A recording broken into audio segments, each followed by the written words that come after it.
Friends, a very warm welcome to the fourth session of the French revolution. आज हम करने वाले हैं हमारा ये पूरा का पूरा चैप्टर फिनिश। मतलब ऑब्वियसली ऐसा नहीं है कि फुल चैप्टर आज करेंगे, वो तो वन शॉट में करेंगे, वो भी आने वाला है। तो उसके लिए stay tuned, make sure that you are hitting the subscribe button and you are subscribing to the channel, ताकि जब भी वो सेशन आए आपको मिल जाए नोटिफिकेशन और आप मिस ना करो वो सेशन, राइट? दूसरी बात ये कि a very very warm welcome यार। आज हम करने वाले हैं द अबॉलिशन ऑफ स्लेवरी। थोड़ा सा did women also have a part in the revolution, वो वाला हिस्सा हमने पिछले सेशन में किया था, थोड़ा सा आज करेंगे। And then of course the revolution and everyday life. तो शुरू करते हैं आज का session with me Ankana, your master teacher for social sciences at Vedantu. Coming back to the point when I said कि आज पूरा चैप्टर करने वाले हैं, कहने का मतलब ये था कि आज चैप्टर फिनिश होने वाला है। आज फ्रेंच रिवॉल्यूशन की जो हमारी प्रॉब्लम थी वो खत्म हो जाएगी, ठीक है? तो चलो शुरू करते हैं with this amazing quotation which says, work hard, push yourself. काम करिए, थोड़ा अपने आप को पुश करिए, because no one else is going to do it for you. यार this is a fact of life. आपके चाहे कोई भी दोस्त हो, परिवार वाले हो, कोई भी वेल विशर हो, कितना ही ज्यादा क्यों ना चाहे कि वो आपकी मदद कर सके, कोई कुछ कर नहीं सकता है आपके लिए। They can support you, they can motivate you, but ultimately you have to do whatever you want to do. So start pushing yourself like super hard and definitely make sure that you achieve what you want to achieve, because nobody else is going to do it for you. अब चलो शुरू करते हैं हम homework question के discussion के साथ। The first question was, when the meeting of a States General was called by Louis 16। तो बच्चा हमें पता है कि सबसे पहले तो 16 लास्ट मीटिंग 1614 में हुई थी, उसके बाद फाइनली उन्होंने 1789 में 5 मई को करी थी ये meeting call. Next question, what does this picture indicate? This is actually a picture of the law tablet. Law tablet का picture है which basically shows that law is same for all, right? It shows declaration of rights of man and citizen and also equality of before law, कि सबके लिए law जो है वो होगा बराबर। Next question, who was the leader of Jacobins club? The person who started the reign of terror, Maximilien Robespierre. तो Maximilien Robespierre थे हमारे जैकोबिन क्लब के लीडर। And finally the last question, who wrote declaration of the rights of women and citizen? So we did one part of, did women have any role, the role of women in revolution। वहां पे हमने एक बहुत ही inspiring इंसान के बारे में बात किया था, who was Olympe de Gouges, right? तो ओलंप दे गो ने जो है ये लिखा था declaration of rights and of women and citizen, where she had asked for equal rights to men. She has said कि रानी को लिखा था उन्होंने, मैरी एंटोनिएट को और बाकी लोगों को भी, एंड शी क्लियरली स्टेटेड कि until unless women get proper rights, political rights, they are not going to have an equal status as to the men in the society. So with this we have finished the discussion of the homework question. Let's quickly look at the leaderboard. We have now Mandeep Singh, Avishi Sharma and Bratati Mondal on the leaderboard. Congratulations my dear students, I am super proud of you and just want to give you quick round of applause। चारों के चारों सवाल आपने बिल्कुल सही और फटाफट दे करके जगह बना ली अपनी लीडर बोर्ड पे। अब मैं आपको ये एक बात यहाँ पे ये बता देना चाहती हूँ, जिन बच्चों को लग रहा है कि यार हमने मिस कर दिया, यहाँ पे हमारा नाम क्यों नहीं है, हमने तो दिया था जवाब।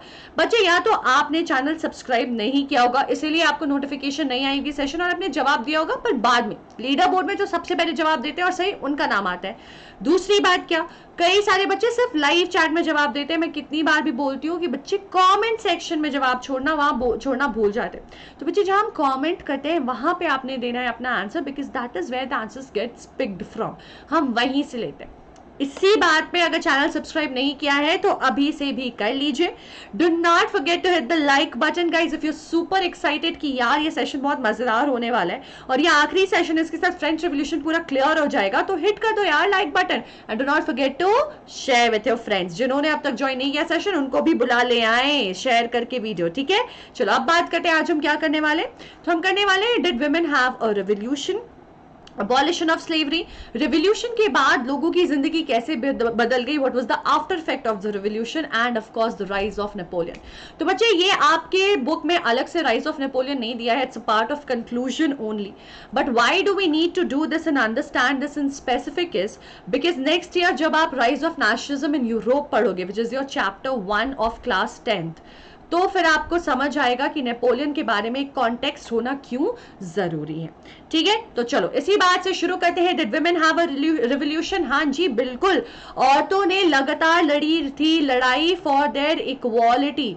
women were very actively participating in the revolution, participating in the revolution। ठीक है, चलो तो क्या हुआ था? सो बच्चा only women okay of the third state had to do small jobs. So basically अब मैं आपको वापस कॉन्टेक्स्ट दे देती हूँ जो मैंने आपको पिछले सेशन में थोड़ा सा दिया हुआ था। We are talking about women. देखो women in general irrespective of which state they were, women of all states okay did not have any right, no political rights, no political rights, and that's what they were fighting for. ठीक है, life जो है वो wealthy women की फिर भी थोड़ी सी आसान थी, but that for the third state में भी जो रिच कम्युनिटी को, रिच फैमिलीज को बिलोंग नहीं करती थी, उनकी लाइफ बहुत ही ज्यादा डिफिकल्ट थी because they had to work for their living. अपने फैमिली को सपोर्ट करने के लिए उनको काम करना पड़ता था। एट द सेम टाइम हमने देखा है कि कई बार रिवोल्यूशन में, अब जैसे जब फाइट हो रहा था ऑस्ट्रिया प्रुशिया के अगेंस्ट, तो आर्मी जाके वहां पे एरिस्टोक्रेसी और किंग के अगेंस्ट जब फाइट करी है तो आर्मी जा रही है, मेन जा रहे हैं, वॉलंटियर कर रहे हैं, तो women were only supposed to take care of everything back at home। उसके बाद बच्चों के खाने की रिस्पॉन्सिबिलिटी, खाना नहीं मिल रहा है, ब्रेड नहीं मिल रहा है, उसकी रिस्पॉन्सिबिलिटी, ये सब कुछ विमेन के सर पे फॉल करती थी। तो ये सबको मैनेज करने के लिए the women of third state had to do jobs, and the jobs were not very good, not very fancy.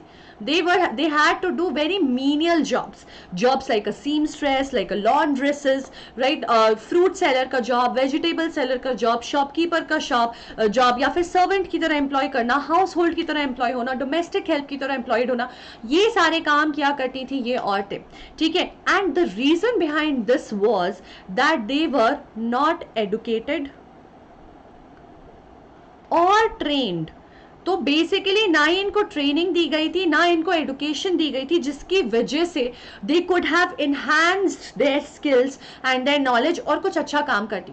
Education मिलती थी, ठीक है, एडुकेशन सिर्फ मिलती थी किसको? नोबल्स और wealthier members of the third state के लोगों को, बेसिकली जिनके पास पैसे थे, मनी ओनर्स, जिनके पास पैसे थे, जिनके पास the people who were better to do, only these people had access to education या फिर जॉब ट्रेनिंग, और वो भी तब जब उनके फैमिलीज थोड़ा सपोर्ट करते थे। Not, it was not at the call of everyone who wanted to have it, जो भी चाहे वो ले ले, ऐसा नहीं था। And after this what used to happen, after that, after which education मिलने के बाद भी दे वर मैरिड, उनकी शादी करा दी जाती थी। यानी कि बेसिकली औरतों को कोई हक नहीं था, उनकी अपनी आइडेंटिटी नहीं थी, उनका अपना कुछ भी नहीं था। They had to continuously fight for these rights. ठीक है, नॉट जस्ट दैट, अगर वो काम कर भी रही हैं तो they have to face a lot of challenges, कई सारे चैलेंजेस फेस करने पड़ते थे उनको, जैसे कि low wages in comparison to men. So of course there was no equality, तो ये बहुत बड़ा प्रॉब्लम था। नो फ्रीडम, ये बहुत बड़ा प्रॉब्लम था। सारी responsibility of the household also use to fall on the shoulders of women only. So along with work they also had to manage family, household. ये सारे काम कौन क्या करता था? ये सारे काम भी विमेन को ही करने पड़ते थे, अगर वो बाहर जाकर काम कर रही थी तो भी। और अल्टीमेटली जब हुई लड़ाई ब्रेड की, जब ब्रेड का शॉर्टेज हुआ, when there was shortage of food, तो फाइनली किसने रेड किया शॉप्स को? किसने अपने फैमिली के लिए स्टैंड लिया? It was the women, right? औरतों ने किया। ठीक है, तो इस वजह से औरतें जो है वो कॉन्स्टेंटली अपने हक के लिए लड़ रही थी। So how did the women use to fight? So बच्चों, they had a lot of political clubs to fight for their rights. उनका मानना ये था कि पॉलिटिकल राइट्स ही जो है, when equal to men they get equal to men, only then they will be able to rise in the society, and only then that would mean true freedom for them. But इनके लिए ऐसा कुछ नहीं था, तो इनकी अपनी अलग रेवोल्यूशन चल रही थी, which was more for equality, right? Right. और जब 1791 में कॉन्स्टिट्यूशन आया, जब नेशनल असेंबली फॉर्म हुई, इनको बहुत ज्यादा एक्सपेक्टेशन थी इस नेशनल असेंबली से, but they were highly disappointed because they were reduced, they were considered and reduced to passive citizens, यानी कि इनको एक्टिव सिटीजन्स का दर्जा भी नहीं दिया गया, इनको ये भी नहीं बोला गया कि हाँ ये हकदार सिटीजन है, लीव अलोन द राइट्स। इनको बोला गया कि ये दबे हुए सिटीजन है, जिनका होना ना होना कोई फर्क नहीं पड़ता, ये एक्टिव सिटीजन्स भी नहीं है। So ultimately they had formed all of these political clubs through which they used to storm, fight for their rights, fight for their political rights, fight for the rights of right to vote, right to expression, right to education, right to education, expression, ये सारे हक के लिए ये बेचारे लड़ रहे थे। तो कौन कौन से क्लब्स थे? दो बहुत फेमस क्लब थे, society of revolutionary and republican women. ये बहुत ही फेमस क्लब्स थे जो equal political rights as men की डिमांड करते थे। Guys they had a very clear idea that this is what they desired for. इनकी पूरी लड़ाई इस चीज के लिए ही थी। उसके बाद क्या हुआ? उसके बाद रिवोल्यूशनरी गवर्नमेंट फॉर्म हुई, नेशनल असेंबली वगैरह सब खत्म हो गया, रिवोल्यूशनरी गवर्नमेंट फॉर्म हुई। तो रिवोल्यूशनरी गवर्नमेंट ने कुछ चीजें अच्छी की, right. The revolutionary government they formed few laws in favor of development of women। तो औरतों के डेवलपमेंट के टुवर्ड्स इन्होंने कुछ लॉज ऐसे फॉर्म किए जिससे उनको अच्छा सपोर्ट मिला, जिससे वो थोड़ा डेवलप कर पाए। जैसे कि it was creation, for example creation of schools.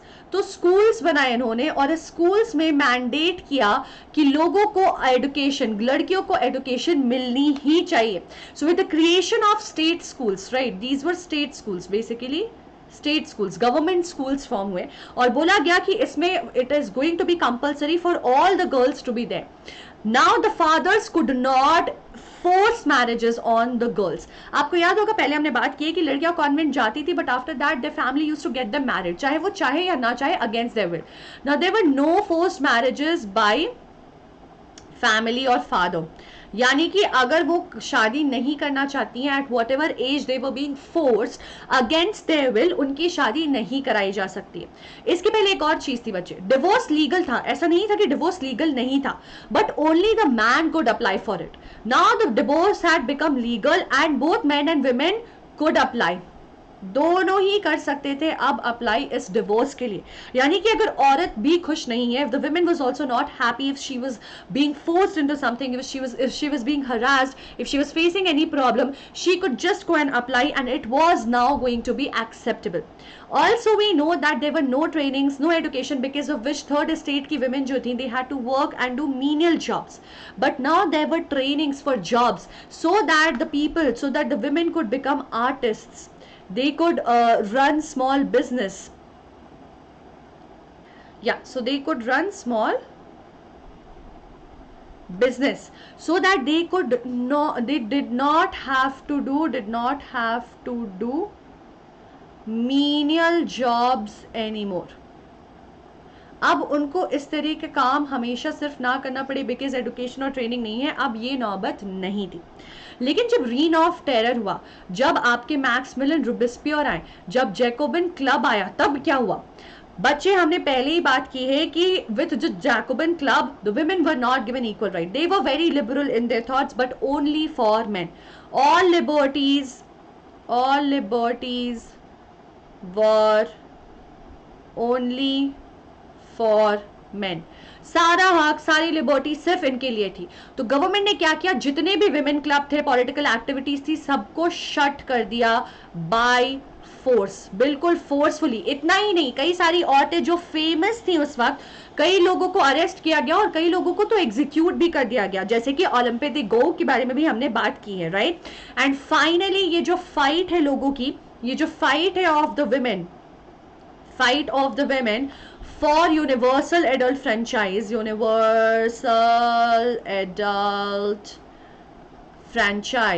This kept on going on for ever and ever. Also for political rights, other rights, equality की rights, ये सारी लड़ाई ये लोग लड़ते ही रहे for 200 years. 200 साल तक की लड़ाई चलती रही. एंड फाइनली 1946 जब इंडिया को आज़ादी मिली, उसके एक साल पहले औरतों को वहाँ मिली थी आज़ादी, where they finally got the right to vote. और थोड़ी सी इसके साथ उन्हें एस्टैब्लिश की गई उनकी equality with main in society. तो ये सारी लड़ाई थी, इनकी लड़ाई ने बहुत लोगों को करा है इंस्पायर. अब मैं आपको बता देती हूँ जल्दी से वेदांतु प्रो सब्सक्रिप्शन के बारे में. बच्चों विद दिस सब्सक्रिप्शन मैं आपको एक चीज फटाफट ये बताना चाहती हूँ. I just quickly want to highlight this one factor that you don't have to worry कि मैम हम पूरे सेशन का पैसा क्यों दें, हमें इंटरेस्ट नहीं है, because you have a 1 month trial pack. 1 month trial pack से आप कर सकते हो अपना सब्सक्रिप्शन सिर्फ 1 महीने के लिए, और देख लो यार कैसा है कैसा नहीं है, सब कुछ अटेंड कर लो. And it just comes for 2000 rupees. 2000 रुपए में ये ट्रायल पैक लेकर के you can explore everything. And if you don't like, don't go ahead with it, right. तो यहाँ मिलता है 100% नॉलेज, 100% मार्क्स. कैसे? क्योंकि बच्चे सारे सेशंस होते हैं बिल्कुल लाइव. जी हाँ, जैसे कि ये प्रीमियर सेशन है, you would have wanted me to come live. You don't have to worry about this with the Vedantu Pro subscription, because over there all the teachers in all the sessions are always going to be live. और आप जितने चाहे उतने sessions कर सकते हो attend. There is no limit, it's unlimited. All the sessions live, unlimited, as many as you want to attend in a day. Also, you guys don't have to wait for Menti anymore. अब Menti का इंतजार नहीं करना पड़ेगा, because all the sessions have some amazing fun quizzes. बहुत ही amazing fun quizzes होती हैं, fun and high level quizzes, which also gives you a lot of exposure.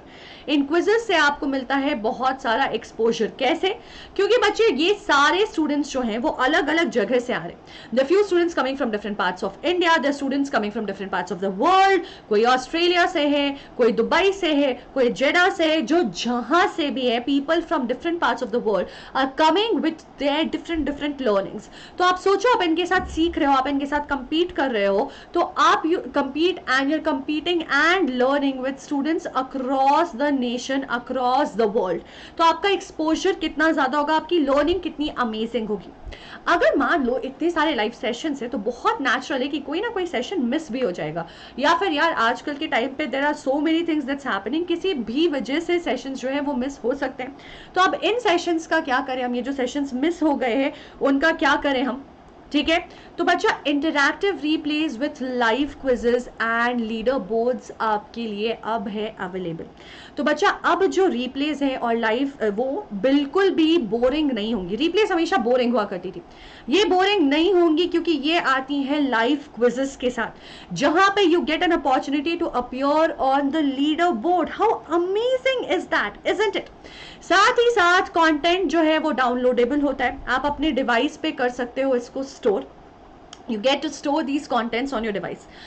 अब एक चीज़ हमेशा होती है हमारे साथ, एक प्रॉब्लम हमारे साथ हमेशा होती है, वो ये होता है कि जब टीचर्स पढ़ा रहे होते हैं तो वो बहुत सारी ऐसी चीज़ें बोलते हैं जो हमें लगता है यार नोट कर ले हम फटाफट. उस चक्कर में कोई दूसरी चीज़ जो उन्होंने बोली होती है बहुत इंपॉर्टेंट, वो मिस हो जाती है. अब वो सब बिल्कुल भी स्ट्रेस नहीं करना. पहले तो टीचर ब्लैक बोर्ड पर लिखते थे, इरेज कर देते थे, हमें नोट्स बनाना उसी समय उसी वक्त बहुत ज़रूरी हो जाता था. अब ऐसा कुछ भी नहीं है, क्योंकि अब आप जो नोट्स डाउनलोड करोगे it will come with the handwritten notes of the master teacher, यानी कि मास्टर टीचर ने जो लिखा है वो सब अब आपके डिवाइस पे सेव होगा. साथ ही साथ with the option of replace, अगर आपको कभी लगा भी कि यार मैंने ये पार्ट मिस कर दिया है, you can go back and rewatch it. Amazing, isn't it.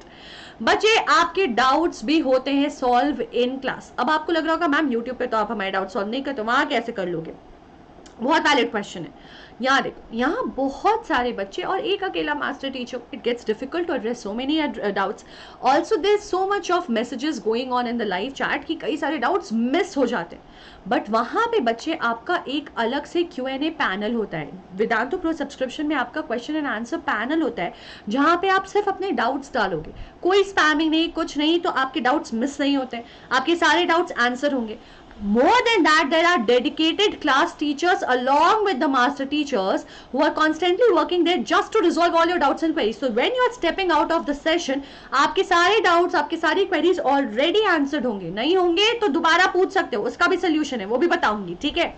और बच्चे आपके साथ हर कुछ दिन पे टेस्ट शेयर होता है जिसके साथ आप अपना प्रोग्रेस कर सकते हो ट्रैक, और हर एक चैप्टर के साथ शेयर होता है असाइनमेंट। आप जैसे ही असाइनमेंट करोगे आपको समझ आ जाएगा कि ये चैप्टर क्लियर हुआ है या नहीं हुआ है, और नहीं हुआ है तो फिर क्या करेंगे हम, तो फिर हम करेंगे attend micro sessions which are chapter specific sessions. जी हाँ, these are chapter specific sessions, और ये है अनलिमिटेड आपके लिए अवेलेबल। जितने माइक्रो सेशंस चाहो आप उतने अटेंड कर सकते हो। तो क्या हुआ, अगर मान लो हमें फ्रेंच रिवॉल्यूशन समझ नहीं आया तो दोबारा पढ़ लिया और पढ़ लिया, जितनी बार जाओ उतनी बार पढ़ लिया। सारे माइक्रो सेशन सारे टीचर्स के साथ आपके लिए अवेलेबल है, हर एक grade, everything opens up for you. साथ ही साथ बच्चे बोर्ड्स के पहले, फाइनल एग्जाम के पहले हमें बिल्कुल फटाफट 2 महीने में, 1 महीने में तैयारी करनी होती है, पूरा रिवीजन करना होता है। ये सारे क्रैश कोर्सेज भी होते हैं, national science olympiad, maths olympiad, NTSC, ये सारे एग्जाम्स भी होते हैं, और इन सब की तैयारी थ्रू क्रैश कोर्सेज, सारे कॉम्पिटेटिव एग्जाम्स की तैयारी भी होती है। और इसके लिए आपको कोई एक्स्ट्रा पैसे नहीं देने हैं, क्योंकि ये है बिल्कुल free, making less a lot more with the Vedantu pro subscription. करना क्या है, डिस्क्रिप्शन बॉक्स में हमारा लिंक दिया हुआ है, तो आपको लिंक मिलेगा डिस्क्रिप्शन बॉक्स में, उस लिंक पे आपको जाना है और करना है क्लिक। अदरवाइज आपको कमेंट सेक्शन में भी पिन मिलेगा ये लिंक बच्चे, आपको वहां जाना है और वहां जाके एंक प्रो कोड लगाना है। इस कोड से आपको जितना भी ऑफर ऑलरेडी होगा उस पे एक्स्ट्रा 10% ऑफ हो जाएगा। No matter what off there already is, you get extra 10% off. Let me quickly show you what you have to do, how and where. Let's say this is the session that you are watching. ठीक है, मान लो ये session देख रहे हैं आप, तो आप क्या करोगे, यू विल स्क्रॉल डाउन, आप इस पे स्क्रॉल करोगे। ये देखो, ये डिस्क्रिप्शन बॉक्स है, ये कमेंट सेक्शन है। तो डिस्क्रिप्शन बॉक्स के पहले कमेंट सेक्शन में ये देखिए, ये पिन्ड है, तो यहाँ पे आपको वेदांतु प्रो का लिंक मिल गया। यहाँ पे क्लिक करोगे तो वेदांतु प्रो खुल जाएगा, वहां से सब्सक्रिप्शन ले सकते हो। जब आप प्रो पेज पे जाते हो बच्चे, आपको अपना ग्रेड चूज करने का ऑप्शन आता है। ठीक है, you get to choose your grade, you get to choose your board. आप आईसीएसई से हो, महाराष्ट्र बोर्ड से हो, सीबीएसई से हो, you get to choose your board. ठीक है, उसके बाद क्या होता है कि आपको 3 ऑप्शंस आते हैं। You get 3 options of lite, of classic and of plus. अब फर्क क्या है, ये जो लाइव सेशंस है, टेस्ट सीरीज है, असाइनमेंट है, डाउट सॉल्विंग है, ये तो तीनों में ही अवेलेबल है, but there are 2 unique features. अगर आपको सेशन के बाद भी डाउट है तब आप क्या करोगे, तो मैं उस पर भी आती हूँ। अभी देखो, अगर आपको सिर्फ ये फीचर चाहिए कि हमें चाहिए online classes, test series, assignments and doubt solving, इससे हमारा हो जाएगा, तो आपके लिए है लाइट सब्सक्रिप्शन, जो कि कूपन कोड, जो कि आप एंक प्रो यहाँ पे जब अप्लाई करोगे ना बच्चे, यहाँ पे कूपन कोड अप्लाई करना होता है। एंक प्रो जैसे अप्लाई करोगे एक्स्ट्रा 10% ऑफ मिल जाएगा।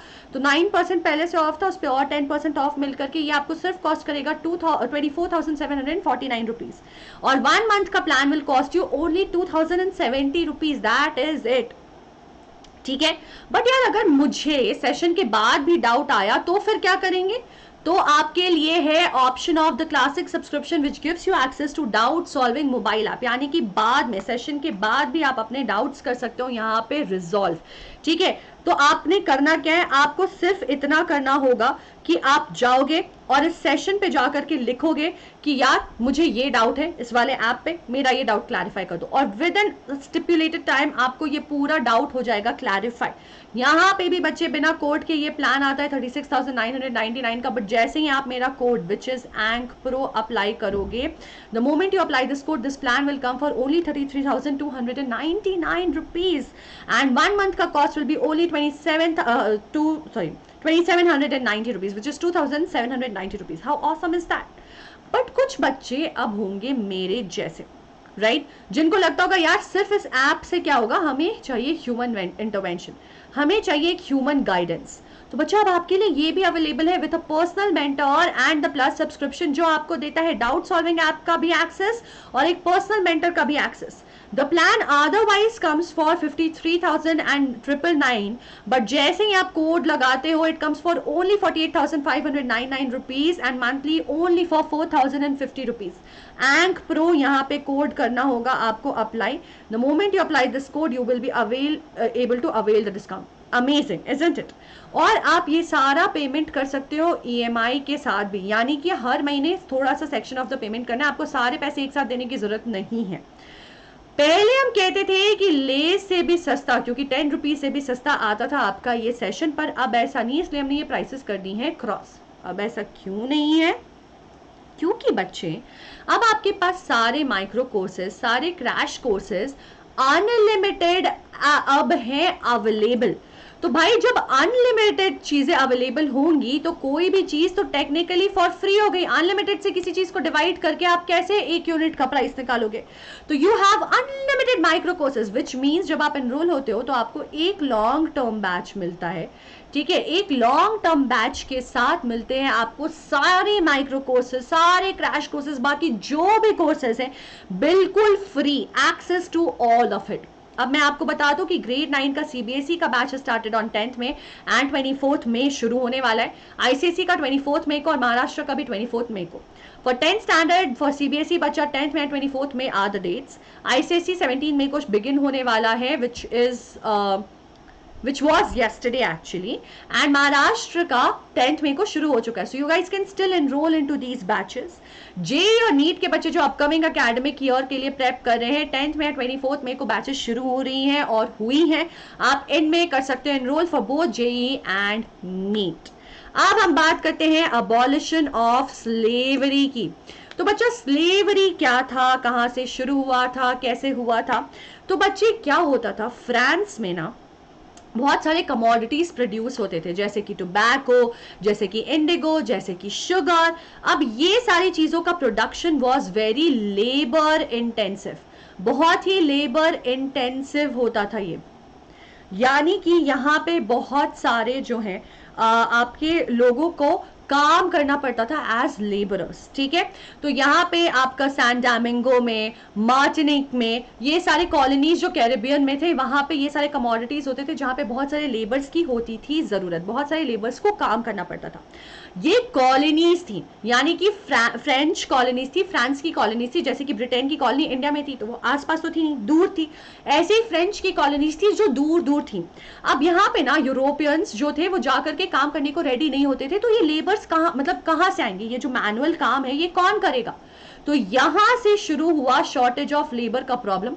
लोग नहीं थे मैनुअल लेबर करने के लिए, मैनुअल लेबर करने के लिए मेन वर नॉट देयर।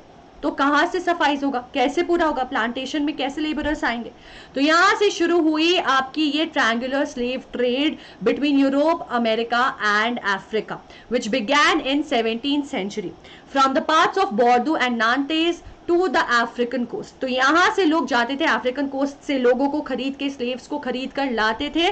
ठीक है, slaves were branded and shackled over here. उनको एक शिप में, एक छोटे से कमरे में बहुत सारे स्लेव्स को बिल्कुल पैक कर दिया जाता था। मतलब उनकी लाइफ बिल्कुल, the treatment was worse than that of an animal. एक जानवर से भी बदतर सलूक किया जाता था इनके साथ। उनको एक छोटे से जगह में बिल्कुल घुसा घुसा करके बंद कर दिया जाता था। और जब आप सी में ट्रैवल करो तो सी सिकनेस वैसे ही होती है। ऊपर से वो बेचारे छोटे से कमरे में 100 लोग 200 लोग बैठे हुए, और 3 महीने के लिए, ऐसे नहीं कि छोटे से वक्त के लिए, 3 महीने के लॉन्ग वॉयजेस पे इनको भेजा जाता था। दे वर शैकल्ड, दे वर ब्रांडेड, इनको जला करके बिल्कुल ब्रांड का एक सिंबल लगाया जाता था। यूरोप इतना ज्यादा फ्लरिश कर पाई अपने ट्रेड में happened only because of the exploitation of these main. अगर इन लोगों को एक्सप्लॉयट नहीं किया जाता तो ये लोग कभी भी डिमांड मीट नहीं कर पाते, और यूरोप या फ्रांस इन जनरल इतनी ज्यादा फ्लरिश नहीं कर पाती इन द मार्केट्स, क्योंकि यहां से इनको उठाया जाता था। ठीक है, उसके बाद इनको बेच दिया जाता था प्लांटेशन ओनर्स को। तो कैरिबियन के थ्रू ट्रैवल करके लाया जाता था फ्रांस में, इधर यूरोप में सेल किया जाता था, फिर उधर ले जाकर के अक्रॉस अमेरिका भी स्लेव किया जाता था। फिर फाइनली स्लेवरी सिस्टम कब खत्म हुई बच्चों? स्लेवरी सिस्टम जो है उस पर बहुत ज्यादा क्रिटिसिज्म चली थ्रू आउट 18th century। पूरी आपकी 1700 से लेकर के 1800 तक इस पे बहुत सारे कॉन्वर्सेशंस हुए कि क्रिटिसाइज करना है कि मतलब खत्म करना है कि नहीं करना है, लेकिन ये क्रिटिसिज्म बहुत कम था क्योंकि लोग स्लेवरी से they were very used to it, so it had very less criticism to it. बहुत कम लोगों ने इसकी बुराई की, बहुत कम लोगों ने बोला कि नहीं नहीं हटा देना चाहिए। ठीक है, फाइनली जब नेशनल असेंबली आई, ठीक है, कब आई थी? 1791। वैसे तो 1889 के अराउंड ही उन लोगों ने आकर के काम करना शुरू कर दिया था, राइट। जब ड्राफ्ट करने लगे थे तभी, जब स्टेट जनरल हुआ था उसके वक्त से ही इन लोगों ने काम करना शुरू कर दिया था। तो इन लोगों ने बहुत सारे डिबेट्स किए, दे had a lot of debates कि यार खत्म करना है कि नहीं करना है, स्लेवरी को अबॉलिश करना है कि नहीं करना है, फ्रेंच सब्जेक्ट्स जो भी राइट्स है। क्योंकि क्या डिबेट्स हो रही थी बेसिकली बच्चे, कि rights to men were being given, right, लोगों को हक दिया जा रहा था। तो डिबेट इस बात पे चल रही थी कि should these rights be extended, क्या जो लोग फ्रेंच कॉलोनीज में रहते हैं, जो लोग स्लेवरी कर रहे हैं, उन लोगों को भी हम ये राइट एक्सटेंड करेंगे। पर इस पे डिबेट्स बहुत हुई पर किसी ने कुछ किया नहीं। क्यों? क्योंकि नेशनल असेंबली को पैसे मिलते थे बिजनेसमैन से, right, and they were themselves a lot of businessman, the rich people of the third estate. और बिजनेसमैन का बिजनेस कैसे चल रहा था? इन स्लेव्स के थ्रू चल रहा था। बिजनेसमैन क्या करते थे बच्चा? इन सारी चीजों का ट्रेड ही तो करते थे, टोबैको का ट्रेड करते थे, इंडिगो का ट्रेड करते थे, शुगर का, कॉफी का। तो इनका बिजनेस कैसे चलता अगर स्लेव्स नहीं होते? तो इस डर से कि बिजनेसमैन नाराज हो जाएंगे और उनका ट्रेड पूरा स्लेवरी पे डिपेंड करता है, इन लोगों ने कुछ भी नहीं किया। But then came the Jacobin regime, Jacobin club ने 1794 में जब रीन ऑफ टेरर स्टार्ट हुआ, तब इन्होंने सारे स्लेव्स को with the formation of convention खत्म कर दिया था। तो यहीं से रेड कैप आपको याद होगा, हमने डिस्कस किया हुआ है कि they used to wear red cap which was a symbol of freedom, freedom from slavery, slavery से फ्रीडम का सिंबल था। ये शैकल्स टूटना फ्रीडम फ्रॉम स्लेवरी का सिंबल था। तो इन लोगों ने फाइनली खत्म किया, बट ये ज्यादा समय तक नहीं चल पाया, 10 साल मुश्किल से रहा। उसके बाद आ गए थे 1848 में, सॉरी उसके बाद सिर्फ 10 साल में नेपोलियन ने आकर के कर दिया उसको रीस्टैब्लिश, ठीक है, रीस्टैब्लिश, रीइंट्रोड्यूस कर दिया अराउंड 1803 में। फाइनली उसके बाद अबॉलिश हुई फ्रेंच कॉलोनीज में स्लेवरी 1848 में, यानी कि इनकी फाइट इतने साल तक चलती ही रही। तो इसके साथ स्लेवरी हमें समझ आ गया, विमेन का पार्टिसिपेशन समझ आ गया। अब हम बात करेंगे रिवोल्यूशन और एवरीडे लाइफ पे क्या इफेक्ट आया। बच्चे रिवोल्यूशन किस चीज के लिए था? रिवोल्यूशन था अपने लिबर्टी के लिए, ठीक है, रिवोल्यूशन थी इक्वालिटी के लिए, रिवोल्यूशन थी इक्वालिटी के लिए, रिवोल्यूशन थी लिबर्टी के लिए। तो ये सारी चीजें ही तो लोगों को चाहिए थी और ये मिल गई इनको थ्रू लिबर्टी। देखो ओल्ड रेजिम ऑफ फ्रांस में क्या होता था, जो पुरानी रेजिम थी फ्रांस में, उसमें प्रॉब्लम ये था कि जो भी पब्लिकेशन होता था, कुछ भी पब्लिश हो रहा है, कुछ भी हो रहा है, it had to go through the nobles और बेसिकली द रॉयल फैमिली, ठीक है, जो भी रॉयल्स थे, द कोर्ट ऑफ किंग, उनके थ्रू पास होना होता था। तो यानी कि सेंसरशिप लगी हुई थी, बहुत ज्यादा प्रॉब्लम थी, लोगों के पास फ्रीडम नहीं था, कोई भी किंग के अगेंस्ट जाता था तो उसको प्रिजन में डाल दिया जाता था, ये सारी प्रॉब्लम थी। बट जब इन लोगों ने बैस्टाइल को कर दिया था, बैस्टाइल पे किया था अटैक, तो इस चीज के साथ despotic powers of the despotic powers of king, जो उनके डोमिनेटिंग पावर्स थे, वो डिस्ट्रॉय हुए थे। तो इसके डिस्ट्रक्शन के साथ बहुत सारी लिबर्टी आनी शुरू हुई थी, फिर नेशनल असेंबली भी फॉर्म हो गई। तो लिबर्टी और इक्वालिटी रोजमर्रा की जिंदगी में अब लोगों को मिलने लग गई थी। द प्रॉब्लम ऑफ सेंसरशिप अब हटा दी गई थी, अब लोग जो है वो फ्रीली कर सकते थे राइट एंड पब्लिश, अब लोग फ्रीली कर सकते थे एक्सप्रेस। अब right of expression, right of press, ये सारी चीजें उनके पास आने लग गई, यानी कि जो रूलिंग गवर्नमेंट है उसके अगेंस्ट भी कोई है तो वो खुल करके वो एक्सप्रेशन कर सकता है, जो कि रीन ऑफ टेरर में वापस दबाए जाने की कोशिश की जा रही थी। लोगों को फंडामेंटल राइट्स दे दिए गए थे, fundamental rights were given, declaration of rights to man was given and citizens, saying कि ये उनके बर्थ राइट्स हैं। Freedom of speech, freedom of expression, ये सब नेचुरल राइट है, which means if you born as a human, ये हक तो आपको मिलना ही चाहिए। गाने लिखने का, सॉन्ग्स लिखने का, प्रोसेशंस निकालने का, लोगों को इस तरह से एक्सप्रेस करने का, ये सारे हक जो है 1789 के बाद लोगों की जिंदगी में चेंजेस आ गए थे with the revolution and the formation of national assembly. तो ये बेसिक चेंजेस लोगों की जिंदगी में आ गए। अब कंक्लूजन क्या है चैप्टर का बच्चे? तो हमें पता है रीन ऑफ टेरर के साथ कन्वेंशन खत्म हुआ, फिर डायरेक्टरी आई जो कि 1794 में आ गई थी, राइट।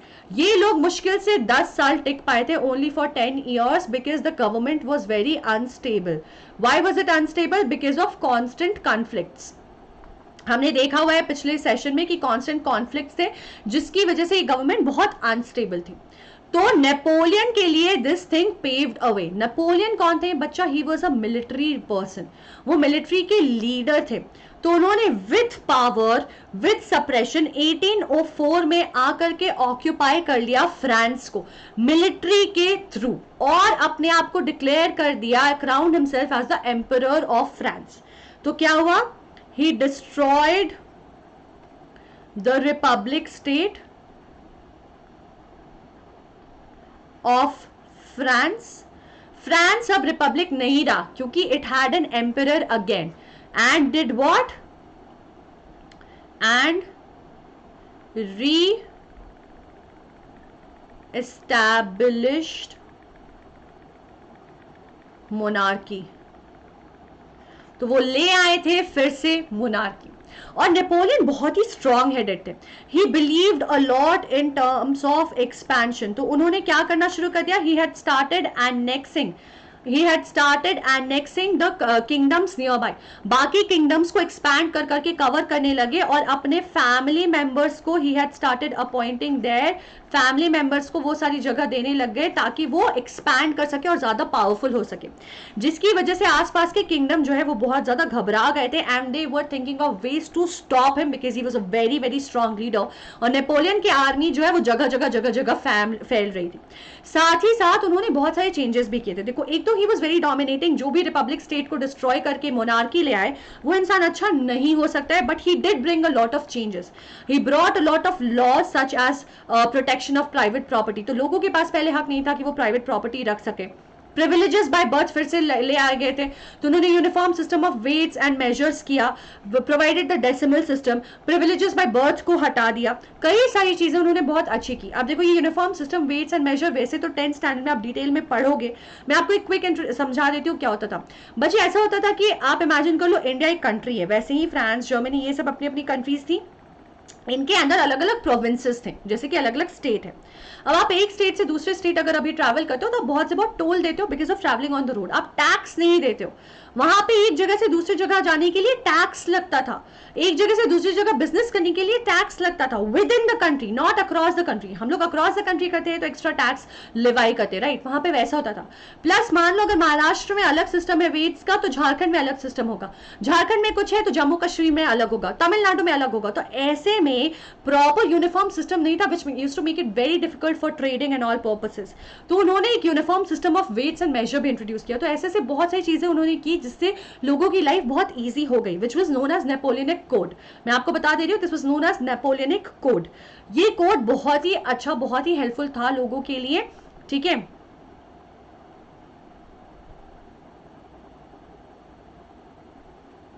लेकिन प्रॉब्लम ये थी कि he was still very dominating, he was ultimately a dictator, he was ultimately a monarch. तो इस वजह से, और प्लस ही वॉज एक्सपैंडिंग, तो आसपास के लोग भी बहुत ज़्यादा डर गए. फिर ऑस्ट्रिया, प्रशिया, ये आसपास के जो लोग थे इन्होंने कॉन्स्पायर किया, उनको अकेले मिलकर के फंसा दिया, अटैक किया and defeated him in the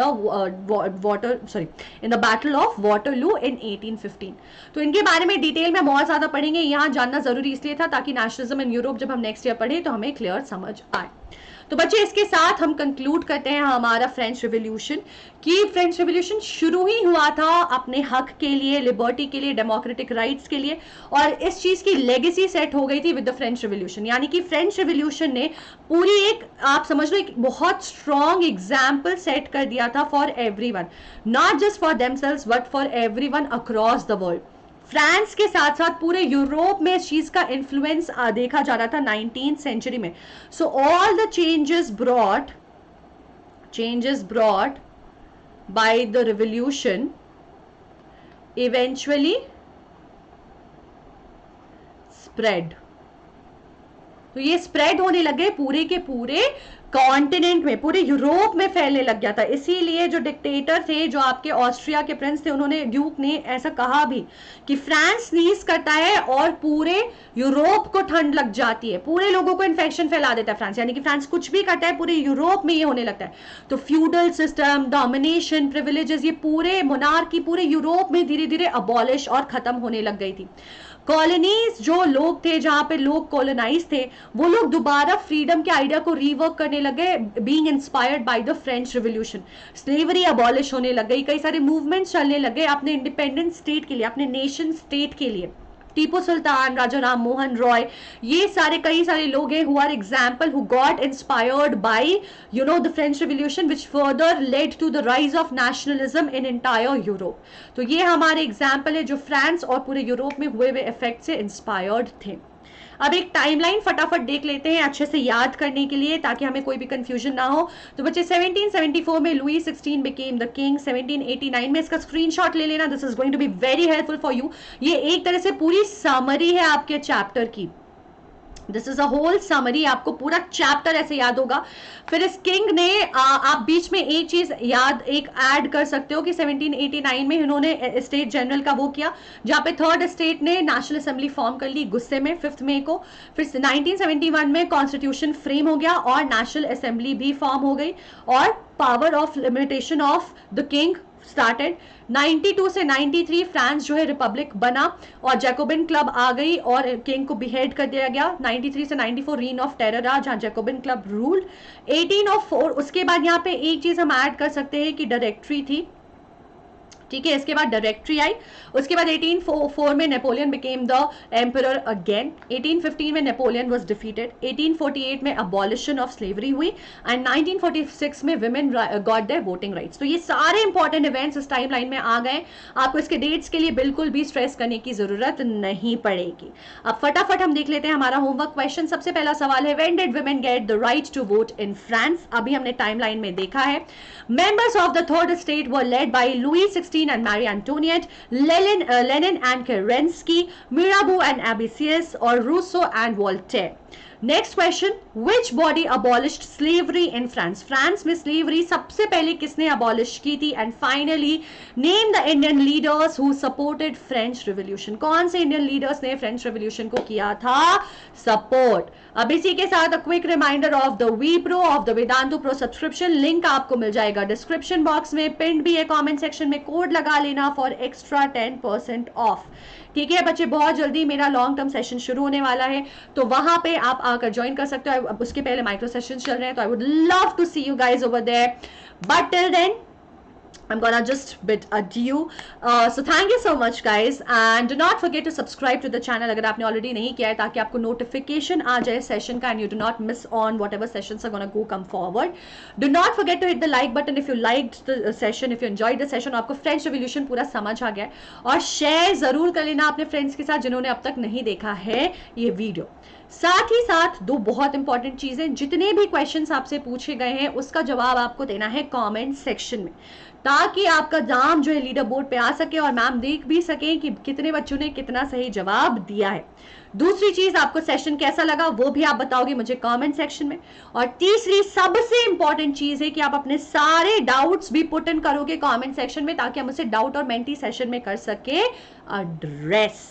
ठीक है, so with this we have come to the end of the session. Thank you so much guys, stay home, stay safe till the next time I see you again. Bye people, have a great evening.